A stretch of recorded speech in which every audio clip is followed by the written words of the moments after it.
Hello, hello, and welcome everyone for another episode of HR at the Table.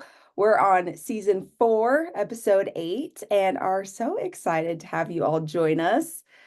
Before we kind of jump into our discussion and I introduce our awesome speaker here today, I just want to go over a few housekeeping items. First and foremost, if it's your first time at HR at the Table, thank you. We are so happy you could join us today. HR at the Table is a interview-like webinar series, so it's a little bit different. We don't have, 20 to 30 slides to go through. This is really a conversation and an opportunity for you all to ask questions, collaborate and network with each other in the chat. But really, we try to bring in thought leaders and individuals that have been sitting in some of your seats or similar seats and positions and do a little interview. So it's really fun for me because I get to meet all these awesome speakers, and we have a great one for today. If it is your second or third, or maybe you're a reoccurring HR at the Table, attendee, you have subscribed, please maybe let us know in the chat, where you're watching today's episode from. I love seeing, how far HR at the Table has gone across the country, across the globe, and the various, HR and talent acquisition functions and positions that attend these events. Additionally, I get this question all the time, so I try to say it now, and then I'll remind us all at the end. But don't worry, today's episode is going to be recorded. We record all of our HR at the Table episodes. They are all available on our website, verifiedfirst.com. There's a little resources tab, and HR at the Table has its own page with all episodes going back to season 1, episode 1, where we hosted a great speaker from IBM. So give that a look. And then with that, today's episode, along with all of those recorded episodes, are available for SHRM and HRCI credit. You might ask me, how? How do I get that credit? And we'll get some emails after the event, but I'll still give you the lowdown. After today's event, on the very last slide, we've got those activity codes for you, so you can screenshot, take a picture, get those into your portals, and keep the ongoing education credit going. And then again, same on the website, there's instructions as well there. Almost done, and then you guys will be done with me for the most part. But to make the most out of today's episode, I highly encourage you all to ask questions, use the chat, engage with us. I've got some questions that I'm going to ask our wonderful speaker, but really I want you guys to get the most out of this. So please feel free to submit questions, and we will queue those up as appropriate. And then almost last thing, and then we'll jump into it. I want to thank today's episode sponsors. We have iCIMS and Plum. They have both sponsored today's episode. They are fantastic partners of Verified First. Go Google them, learn more about them. We'll also have their contact information at the end of today's event and in the post-event survey. So that is an opportunity for you to learn more about them, as well as Verified First, and or give us feedback, because we are always looking for feedback. We appreciate feedback. That is what HR at the Table, that's how we get better here at Verified First and at HR at the Table. So I think that just about covers all of the housekeeping items. So thank you for bearing with me. And I just love seeing the chat right now, super engaged. We've got DC, we've got LA, Atlanta, all over the place. I'm here in Denver, Colorado, and we're going to introduce our speaker here in just a second. Super excited to talk about today's topic. We're going to be talking about building a growth culture. So we're going to be talking about upskilling, reskilling, and even beyond that, leadership buy-in and coordinating things internally. So for that, I'm going to now introduce our speaker here. We've got Keisha Ebbesen, Senior Business Program Manager at Microsoft, but has years and years of experience in various positions and organizations. And Keisha, I'd love it if you could just introduce yourself, share a little bit about what you do, what you're passionate about.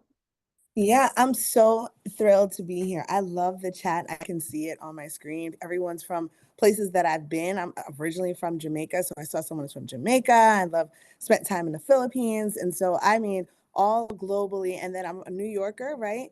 Born and raised in New York, and so I'm just thankful that there's such a diverse audience of people that can be able to share this information back out to your community. So exciting, exciting. But I am Keisha Beverly Ebbesen. I am a senior culture program manager at Microsoft.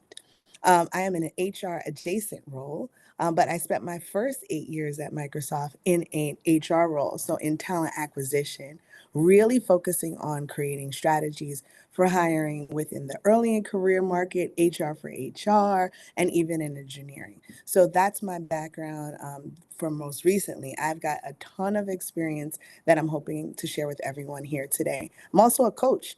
And so, really talking about growth mindset goes back to the internal opportunity that each of us have to really impact every person on the planet. So, it's good. Oh, God. Yes. And we are so grateful she's here today. And I can already imagine some of the questions. How do I get in touch with her? Don't worry, we've got her LinkedIn and email available at the end of today's webinar as well. Um, I think on that note, I would love for us to make the most of our time and really jump into things. And I want to start with talking about HR and how it connects to employee development. You know, we're going to start very early on here. And I want to start with looking kind of where we've been and some recent shifts. So kind of my first question here is how has, or what have you seen has shifted employee development in recent years, or how has it shifted in the last few years? The shift has been amazing. And just a couple of things about me is because I know that there's some folks on the phone who are note takers, who are watching this as well and want to bring this back to their communities or remember things. And so I'm going to really be intentional in taking my time because I was on the other side of the screen before. And I know that there's lots of opportunities to bring this back into your everyday work. And so I've kind of thought about it in a couple of different ways in terms of the shift. The first one is personalization.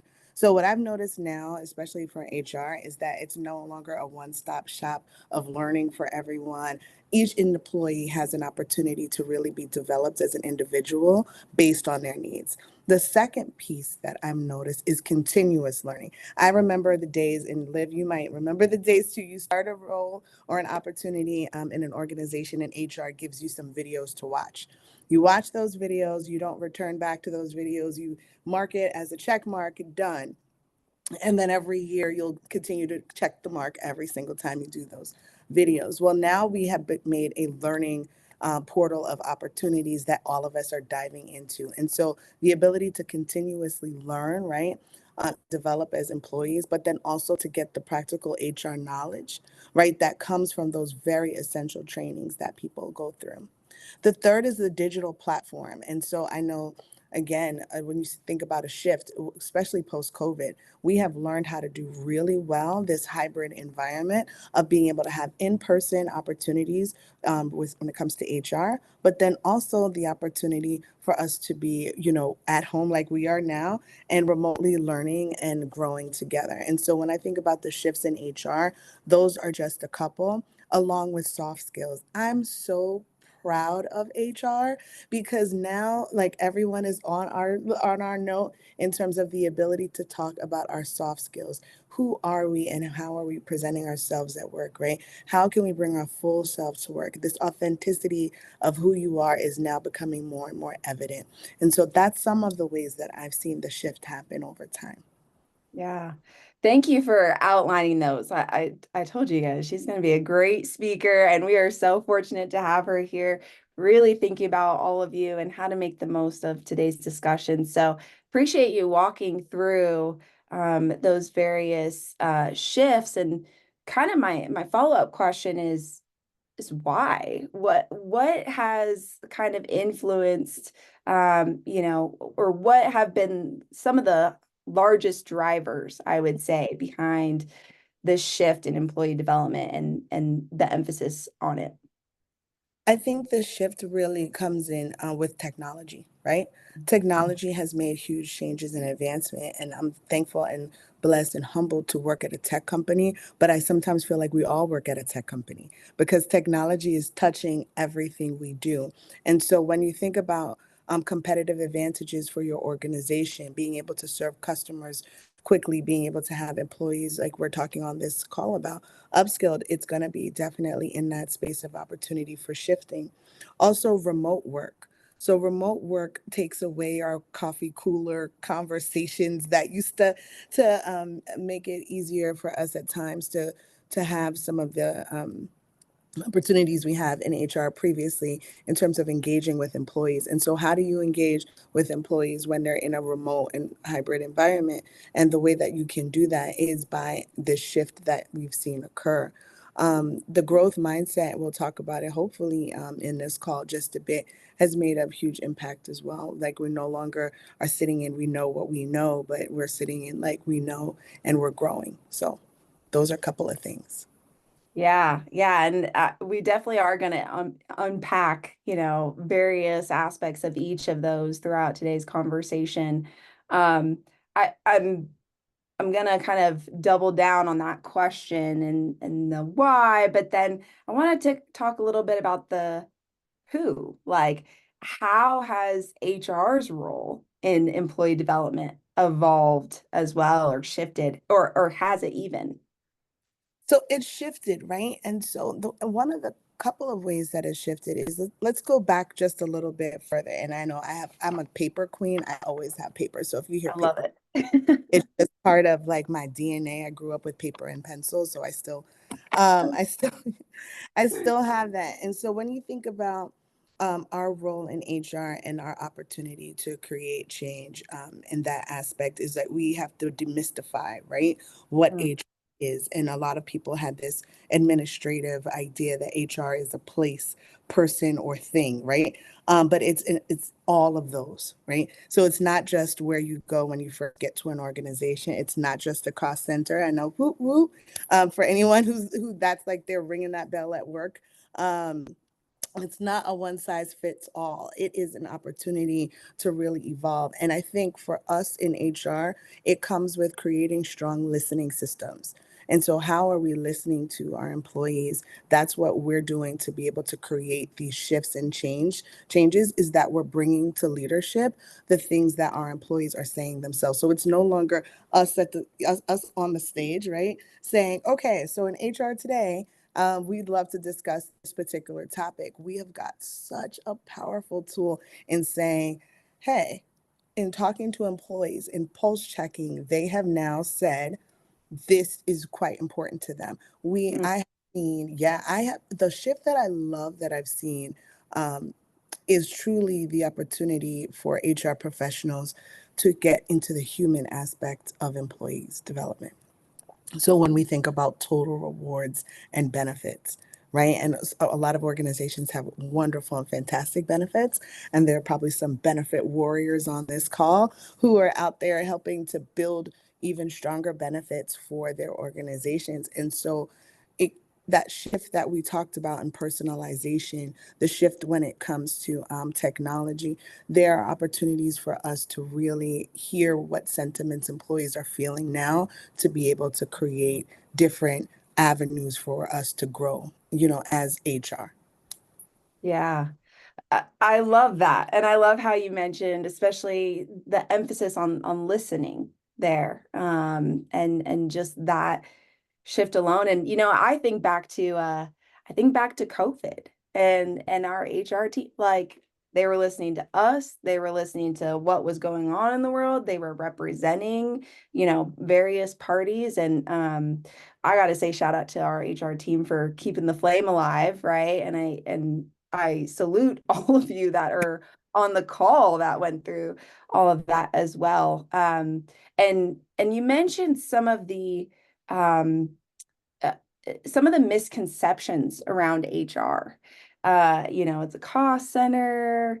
It's a resource center. It's a person and or a place or an office you go to and you get in trouble. What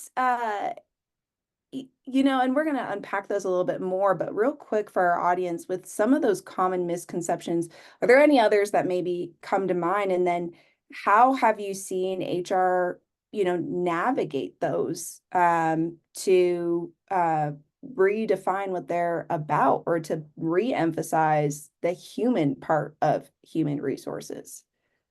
So I think those are the ones that I've mentioned so far, I think are the main misconceptions that are there, like administration, one size fits all, cost center.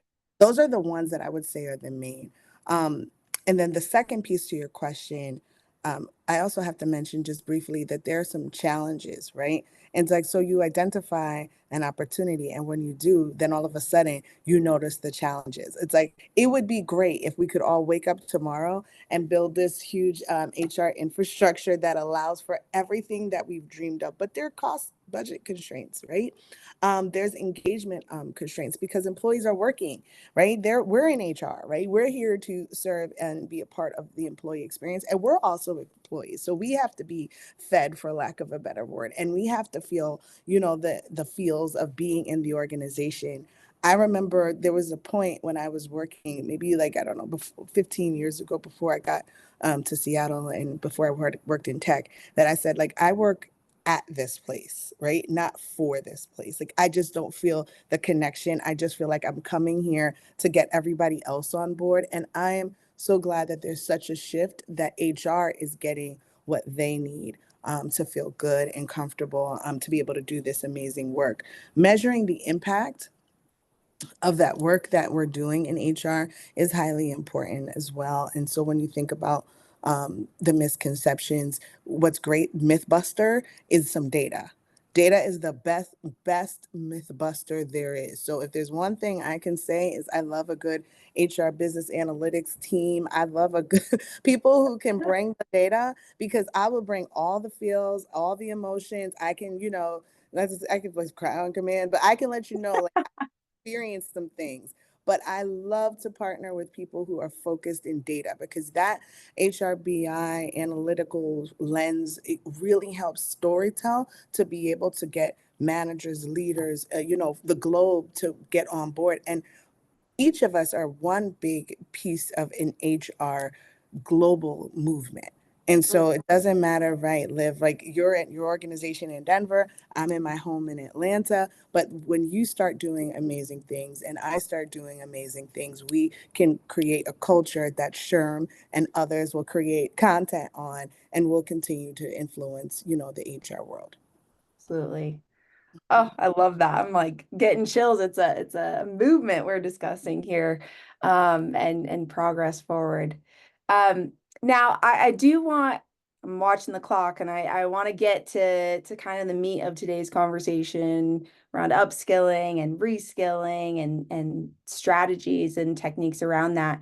Um, Real quick, just kind of your perspective, why? What's the importance for, or why is it important for organizations to invest in their employees' skills and the development, instead of just, hire someone who already has the skill set? So yes, again, original talent acquisition baby right here. So I do love a Yeah. good opportunity.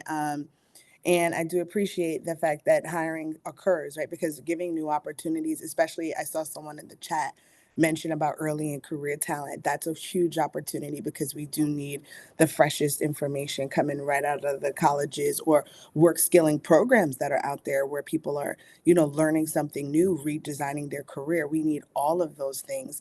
But for me, I want to make sure I'm super clear, especially because we're on a global call, about upskilling and reskilling, right? And so when we talk about upskilling, we're talking about people in their current role, right?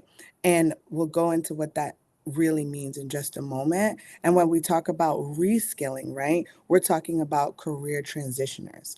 And this topic is awesome for us because, especially if you love your organization and you're in HR, similar to me, in an adjacent role, maybe even, you want people to get the best of your organization that they can. You want them to enjoy their experience, be happy to work there, see their trajectory, and if for some reason they need to pivot or change, leave with such a positive influence of what they experience that they feel good, right? And so what these two qualities does is it really, puts together a package that allows for longevity in the career of people. And so when we think about upskilling, right, in your current role, this is where that big word comes out that everyone loves, and it's kind of scary and it's a small word, but it's impact, right? And so you're like, okay, I've been doing this role for like 10 years, or I've been in this opportunity for 2 years, and I'm trying to create impact. Here is where upskilling comes in because now you can start to learn new opportunities of development to be able to continue to up your skills, right? You're going to up your skills, you're going to get innovative, you're going to get creative. The second half of that is like in reskilling. This is Keisha. Like, if you want to think about reskilling, think about Keisha. Like, I have career transition and I have been designing with God this career that I'm on and this path that I'm on simply because I've been like reskilling. It's like you have these, gifts and talents that all of us have, and employees have these talents. And then what do you do with the talent you have? You go ahead and you start to pivot. You pivot. You're like, like I said, I love operations and I love our HRBI team, but I, at that point in time, was a recruiter. What's the next thing to do? Here's your opportunity to reskill. Take someone who knows something and has been deep in one area, and now you're giving them the opportunity to pivot into a new role. And what does that do? It creates longevity in a career. It creates the panels that all of us HR folks love to have with people on there who like, I've been here for 20 years. I haven't felt a day because I've done, 4 different types of roles, but they were roles and that they wanted. And that's why reskilling and upskilling is so important because it is driven by the employee for the most part.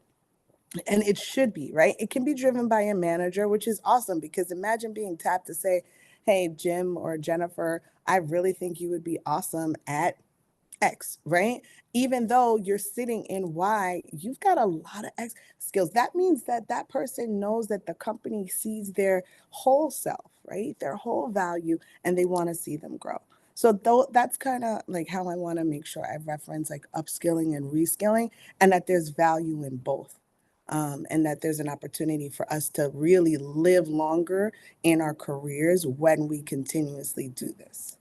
Yeah, absolutely. And thanks for kind of walking us through upskilling, reskilling, and we're going to unpack each of those separately and then really together when we talk about that growth culture, because you absolutely need to have that for upskilling and reskilling to be valued.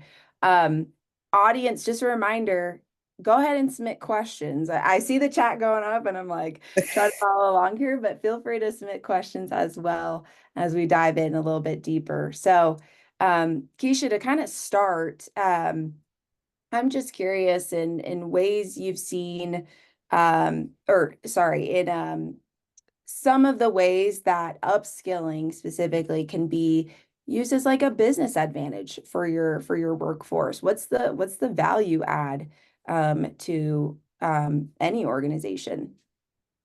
Well, it's the value add of, really having employees show their ability to grow within their role. It's this impact that we spoke about briefly.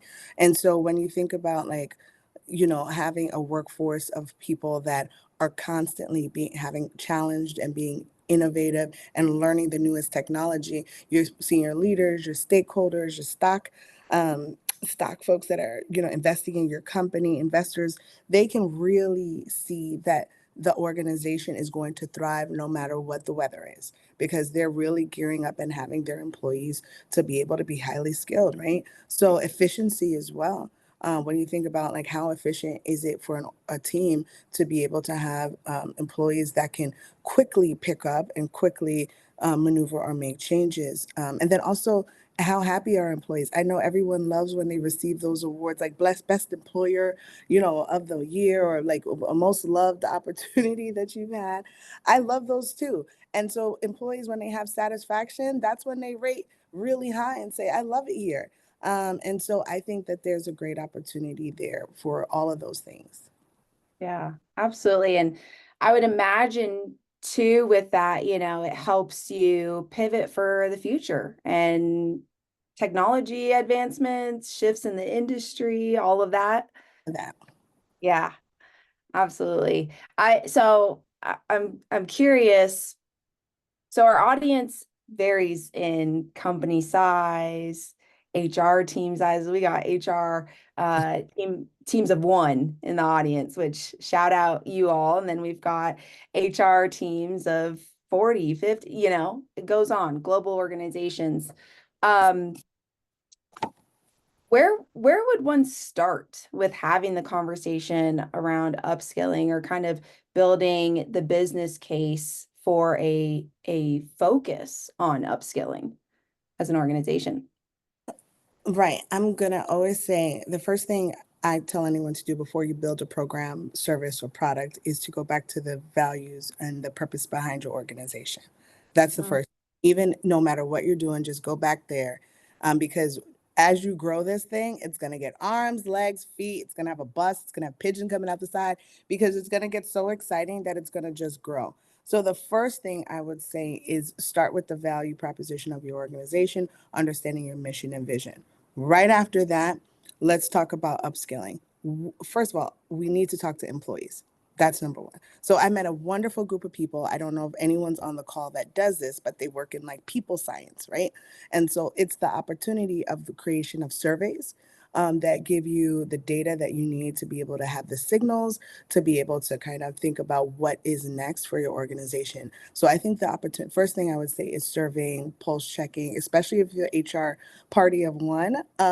This is going to be useful for you because now you can sit there and kind of dig through this data and really figure out what are we upskilling, what are the needs, what is the how quickly do we need to do this, what like how is our employee satisfaction rate right now for the work that they're doing.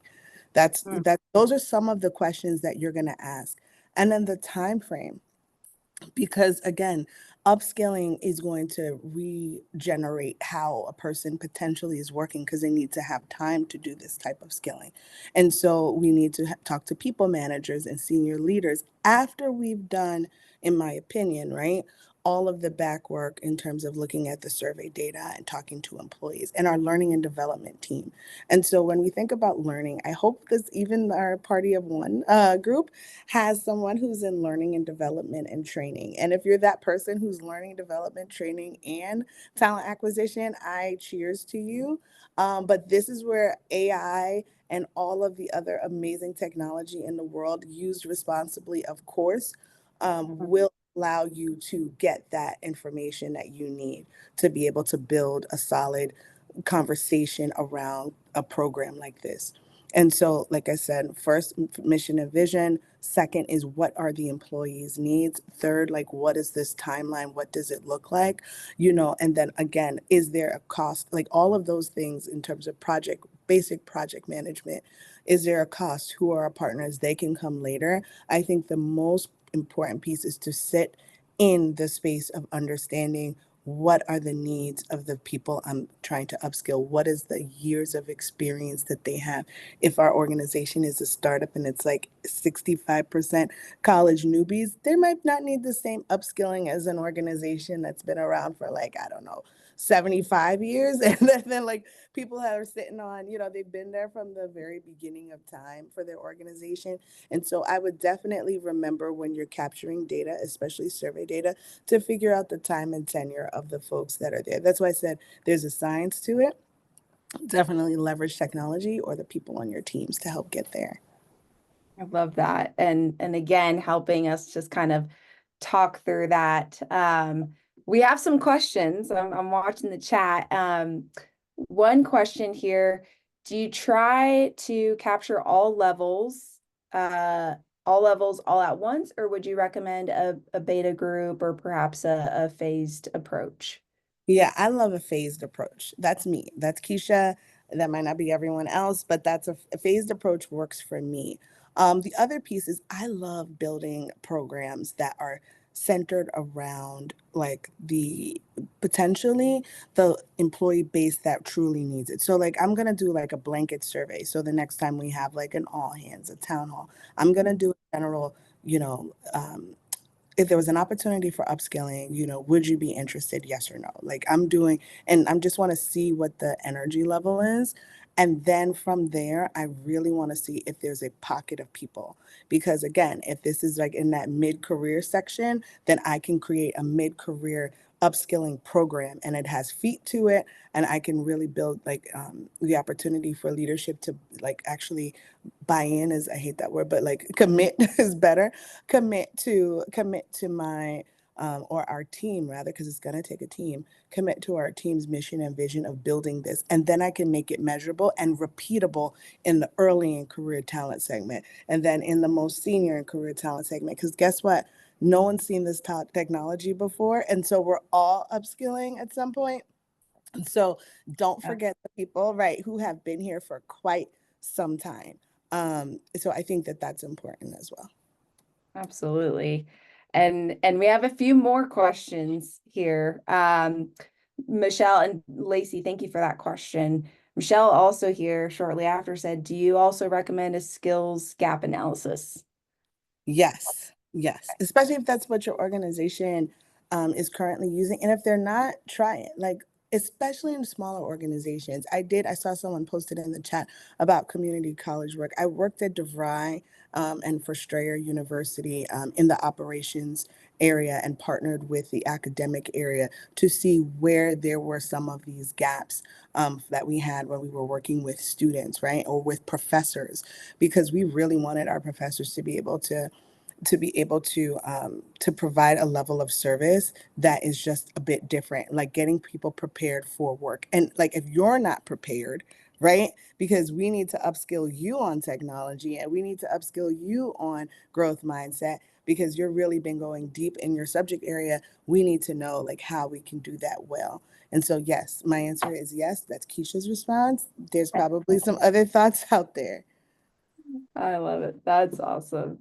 Um, and I do want to touch on that community college environment question. And I believe it was, how do you sell this to an organization here in a little bit when we're talking more about upskilling and reskilling together.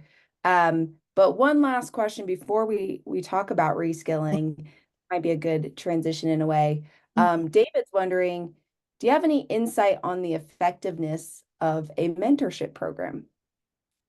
Well, yes. So I am working in a newer market, right, in the Atlanta market. And so for us, mentorship programs have been vital. It does so many great things.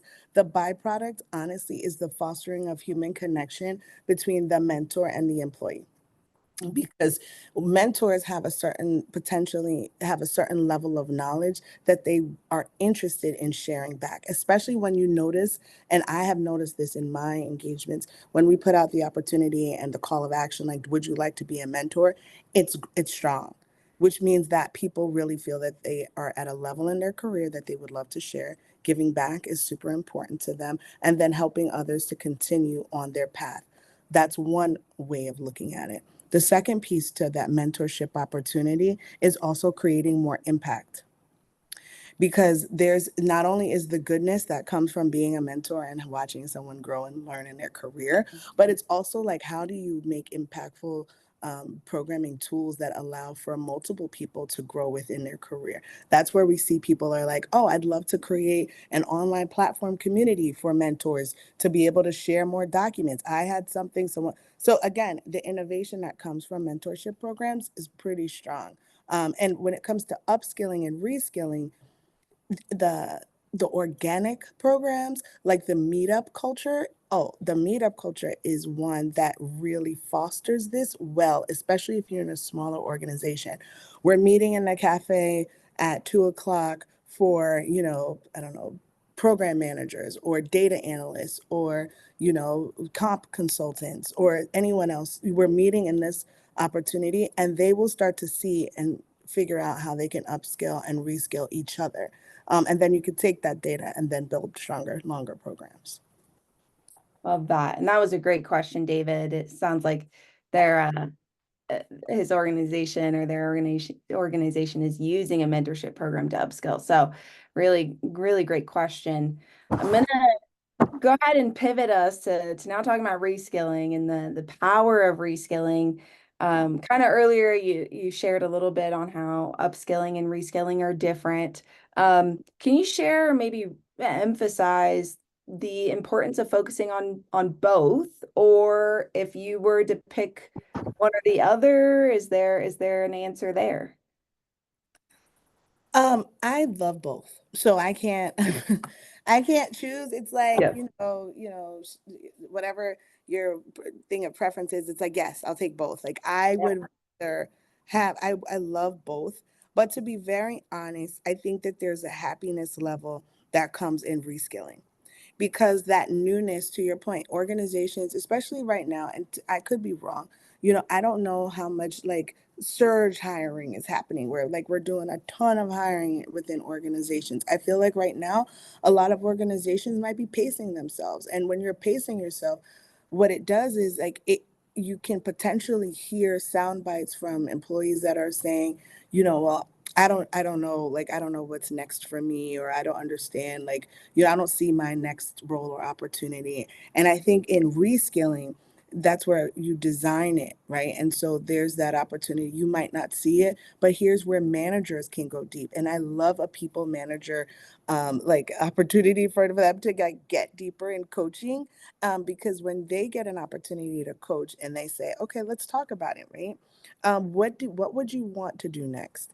And when it's something that's completely different than what they're currently doing, accepting that answer, right? And then saying, okay, let's talk about the core competencies of that particular role, right? Mm, And so now we're getting closer. So it's going to take manager buy-in, to be able to really transition folks into thinking about what can they do next.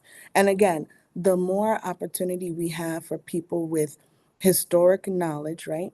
As well as people who have brand new to the organization knowledge, it's the best infusion of a culture that you can imagine, because you've got someone who said, we did this in 2000, right? Or in 19, I love in 1999. Like, I love those. Those folks are like, we did this in 99, like, right? And then you've got someone who's like, yeah, well, okay, you did it in 99. Tell me how you did it. And then they're like, all right, well, now we can try this. And but it's that level of knowledge. Shout out to anyone who worked anywhere in 1999. But like it's that level of knowledge and that happiness factor. I have to make this human, right? mm, That factor of that person being able to go back into their memories, the moments that mattered for them, right? Hopefully with a growth mindset, saying, this is what we did before. What are you thinking? 2024 employee that has worked in several other companies and wasn't here in 99. And so right. that's that infusion, that we talked about, that allows for things to just blow up and be awesome. From an individual perspective, we just talked about, from a managerial perspective, and then from like a global or small organization perspective. Now we've touched so many different layers, right? Yeah. Yeah, absolutely. And I want to kind of go back to what you said about manager commitment, right? And what that looks like upskilling, reskilling wise, and going into, what are some of the foundational steps, I'll say, to start a reskilling program, or to even build something up where managers are on board, because as an executive team we're on board, right? And we're going to talk more about culture and growth mindset, but um is it different than the program kind of process you shared with upskilling, or is it very similar if not the same? This is like this is what you're asking is kind of like the white paper behind like what I outlined, right? This Mm, is a little deeper. You want to talk about strategic, you want to be really clear on the objectives of the plan. I feel like HR people like myself, I'm just talking for me, nobody else, like we are dreamers, and we love to like literally think about wonderful ways to help people. But mm, this is where it gets real, because you need to actually have clear objectives, You need to have strategic plans, industry trends on this, because again, if this can be costly in terms of time, it needs to be really well thought of. And so those are what I would think are the two main pieces, really being thoughtful around strategic planning and clear objectives, and then what else is being done in the market. Because we didn't talk about that in the last, when I outlined that last set of things. What are the market trends? What's happening in the market right now in this space? Is there an opportunity to join forces? Or is there an opportunity to be the beacon, right? And so Yeah, whichever is there, those are the things that I think are highly important. And is this the environment to do it in? Is it like right now based on everything you know that's happening in the organization? right. Absolutely. And then kind of to follow up on what you had outlined there, you mentioned, which I love this. I gotta make note of it or when I rewatch the recording because I love rewatching these. Um, Strategies that can help ensure or better ensure that reskilling or upskilling programs are engaging and valuable, making the most of it for um, team members and managers and individuals involved. You mentioned kind of the eh, for my world, I'm thinking of, oh, if marketing had like open office hours, right? If you want to kind of learn about more about our world and behind the scenes, and maybe there's a topic, but any strategies you've seen or have used that have really helped make the most of a program where it's not just an idea or a dream that we try and then it doesn't succeed, but it because of engage or lack of engagement, but it's engaging for everyone. Yeah, I think like the example you gave is perfect, right? You have your role, there's an opportunity in marketing, showcasing what opportunities are in your organization. Mm. This is key. Hard to do, ladies and gentlemen, sometimes because of this hybrid world. Before, again, we call everybody down to the auditorium, like call it whatever year you were working, and everyone gets down there and you get to see, you kind of build this virtual, for me, it's like, can you build a hybrid environment that allows people to see truly what the roles and opportunities are within your organization all up? So can Liv go find out what it's like to live, right, in marketing? Like how she actually see herself there. And so you can do this in a lot of different ways. And I'm just thinking out loud. You could build like a SharePoint that has like employee profiles where people can kind of hear what people are doing, or you can do it in person where you can create this kind of like, open house club, college first year opportunity where it's like an open house where you can hear it. And we have done that too, on my current team. And that went over really well, because a lot of people were new to the market and they wanted to see the teams. The other thing that's important in this is the assessment. And so, like, if Liv goes to hear more about marketing, we want to assess, was the information that she got, was it enough information? Was it, too much information? What was she able to do next with this information? I know like there's lots of organizations that create discover or discovery days that do this, but what again, it goes back to that data and that research and the opportunity to create the case study that's going to build this into something bigger. Yeah, absolutely. I love that. And an audience, if you have any strategies or ideas that you've leveraged, please share. I love that everyone's passing around their LinkedIn's too and I connecting. It's great. Love to see it. Um, Now I'm watching the clock. We've got about 15 minutes or so left. I know we could talk probably for hours on this. that, There's a whole lot to unpack. yes. Yes, but I'm gonna transition us to talking about this growth mindset, Mm. culture around growth, and um, you know what? I might actually start with this question here from Dean right away. So let me pause my next question. Dean asked, can we speak to the importance of leadership engagement slash support in what she does? And I think he's talking about your experience and what that's looked like, and any tips for individuals that do not have such a supportive leadership. So I think going back to kind of what we started to discuss a little bit was leadership commitment and investment into what you're doing. Yeah, leadership investment and commitment is really important for a lot of different reasons. It's important to get the program off the ground. Yes. It's also important for employees to see leaders engaged in these programs. Because once they see a leader engaged, there's something that may spark their interest. I know leader led influencing is really big. So, a lot of people who work in an organization because they are passionate about the leader that they work for, there's a lot of opportunity for that leader to help us get people engaged in upskilling to take on one more thing. So yes, it's highly important. I think when engaging leadership, and I even learned this when I was more so like in talent acquisition or working with my clients, especially coming from HR, you truly have to have your business case prepared, but you really need to have what's in it for them, right? Like, what really is the leader also going to get from engaging and supporting this opportunity? Because, yes, they will see the employee engagement piece, and that is, in a lot of cases enough. But there's sometimes a really big opportunity for all of us to figure out how is this saving them time, right? How is this saving them potentially cost of like labor, maybe later in their time frame? How is this bringing their career forward, right? How are we going to their needs? And I think that it has to be a dialogue with your leadership team that goes both ways. That engages the leader in what their needs are, and that also enforces the opportunity of the employees you represent. Absolutely.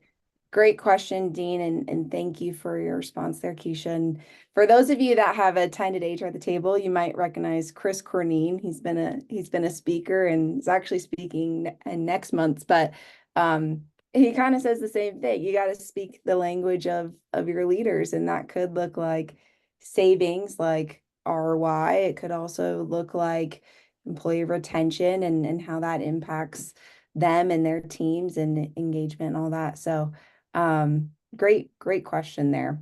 Yeah, that was really good. Yeah. Um, Keisha, just a quick question on, I want your perspective on this, but what do you think or what have you seen, I guess, a growth culture or growth mindset, what can that look like within an organization?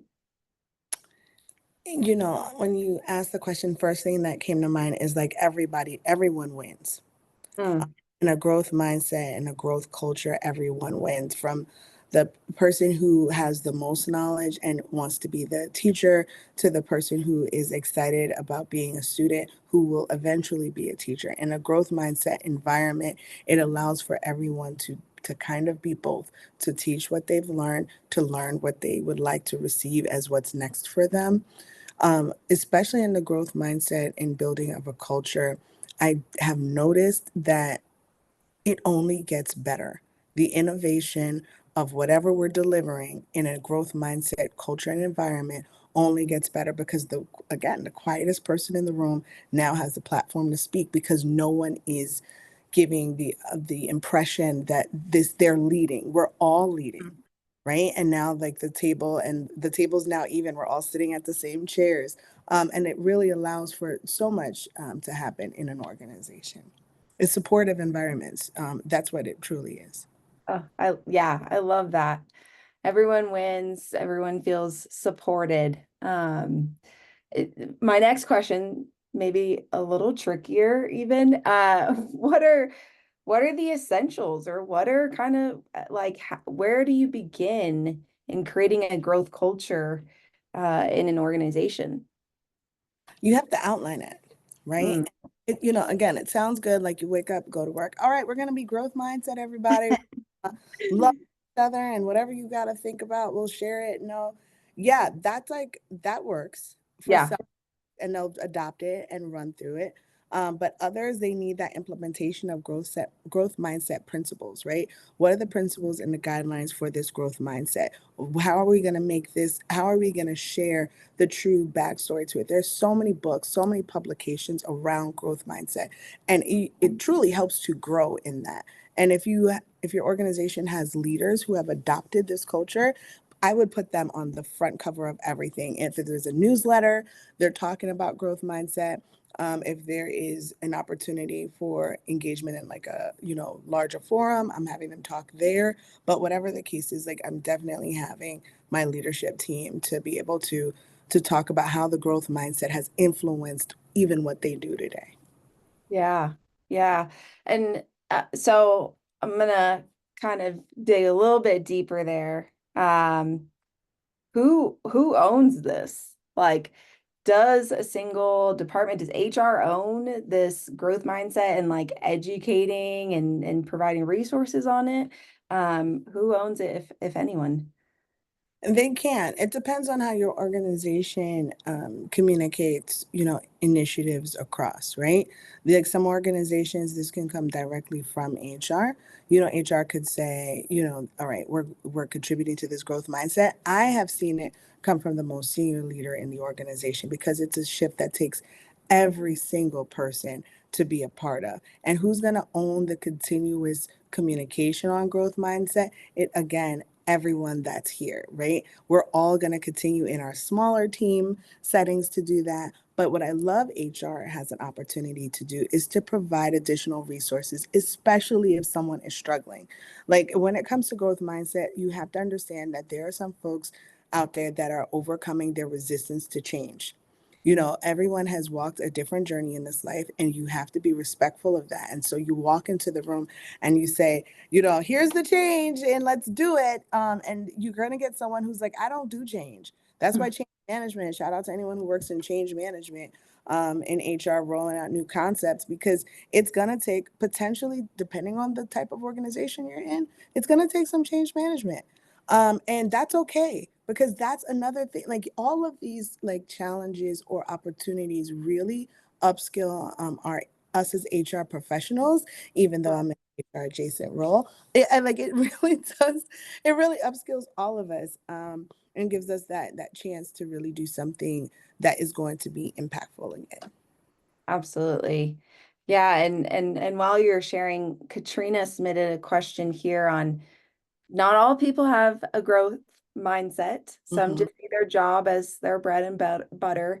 How Hmm. can we convince or influence these people to improve or have this kind of mindset? So being open to growth and change and upskilling and reskilling potentially. Yeah, we talked about coaching. Coaching, I gotta say it 1,000 times over. I don't know if there are any coaches on the call, but whether you're an ICF certified coach or you're a coach just by culture, by what you do, it's gonna take some coaching. Mm, Because growth mindset is a part of who you are in your DNA, right? And there's an opportunity for all of us, especially with work-life integration, to be coaching to our best selves. And so you don't want someone to just necessarily say, "Oh yeah, I want to grow." They want me to have a growth mindset at work. Growth mindset can be highly effective outside of work, right? And let's talk about what's going on. Where's the EAP program? I know someone's working on creating that, the employee assistance programs that have like that coaching element to help coach people. And thinking of this like reskilling and upskilling, sometimes people aren't always excited about, taking a challenge where they can be defeated. Coaching is very helpful because when you have someone coaching you on and encouraging your employees, then in a group coaching situation or one-on-one, then you're going to start to see a mentality and a shift in the employees. Because all I talked about on this call was the basically when an organization is at readiness level for upskilling and reskilling. There are some organizations that are not at a readiness level, and it has a lot to do with literally the people, right? And that work and the experiences that they've had. And so, that being said, you may have to put into place a coaching program that allows employees to really talk to a professional coach about their career and their journey and get them on board to really seeing themselves in these new opportunities. And so I will say that that's probably the direction that some folks may need to go in, especially if the organization or employees aren't necessarily on board. It's maybe because of something just a bit deeper, and coaching can help with that. absolutely. Thank you for that emphasis on coaching, Keisha. I know we have just a few more minutes, and I was supposed to do this at the beginning and totally jumped in. I got too excited, but we do have a poll question that we're going to launch for those of you that have attended HR at the table. This is our standard question. We ask it every time. It feeds into our annual buyer's guide. So HR technology buyer's guide, kind of get an idea of where everyone is in the market when it comes to technology. And we're seeing this shift, and I've seen some comments on the survey and stuff, anything with AI or, an ATS with AI capabilities and things like that. So while the audience is submitting, their poll responses, Keisha, first I want to thank you and just the insight you provided today, but I also want to give you the space to share any final remarks or, if someone could take anything away from today's conversation, what do you really hope they did? Well, one thing I hope they took away from the conversation is that everyone on this call is doing a phenomenal job. I don't think there's enough time. Yeah, you especially are doing a great job. And I think that acknowledging each other for the work that you're doing, the amount of time, the hours that you're spending to help people to truly, be empowered in what they're doing at work and even outside of work is amazing. And the fact that you're on this call means that you're dedicated to the next steps in your own career. And so, congratulations on if you're upskilling, reskilling, whatever this bucket fits in for you. Congratulations on doing that thing. I think what the only thing I would say too is as you're developing all of these programs, opportunities, really get crisp on the why and the data behind it to add to the brilliance that each of you have that you're doing. And you're doing phenomenal. Even if you're struggling, you're still pushing forward and being here. So it's a good thing. Absolutely. And I will ditto all of that. Really well said, Keisha. And just thank you everyone for joining and taking the time. I know we're all calendars busy, booked and busy, doing all the things all at once. So just appreciate the time and just so everyone's aware, poll question wise, talent assessments was actually the number one technology that you are evaluating, which I think is timely given the conversation that we had today. Um, as promised, Keisha's LinkedIn is here and also her coaching email as well. So feel free to screenshot, take a picture, and connect. And then also, as I mentioned, our sponsors, Plum and iCIMS, their information's here as well. I'm about to get to Sherman HRCI credit, but I just want to give one more emphasis. Keisha, thank you so much for all of your insight. Everyone, this was recorded. Thank goodness, because I'm going to watch it back and listen again. But we'll send that out shortly as well. And then as you are all getting your Sherman HRCI credit, I just want to thank our sponsors again, iCIMS and Plum, and then also remind you, when I press this red X and it's gonna close the webinar for all of us, there's gonna be a survey. We would love feedback. I'm thinking round two with Keisha. I don't know if we're on the same, okay, good. We're on the same page. So definitely a round two, another episode. We could definitely dive in deeper to some of these conversations. Um, and then as well, just let us know if there's topics that you would like us to unpack. HR at the Table is a resource for all of you just to say thank you for everything you're doing and how can we stay connected as a community and a network here. So loved everyone dropping their LinkedIn and connecting with each other and would love to see you all in our next episode. Third Tuesday of the month, almost, except in the holiday months. But hope to see you there. We'll be talking more about technology, specifically AI. So should be a good conversation. Keisha, thank you again so much. I Thank you. really Sheila. appreciate it. Thank you so much. I'm excited. You did great. You did as well, and we hope everyone has a great rest of their week. Bye. All right, bye everyone. Bye.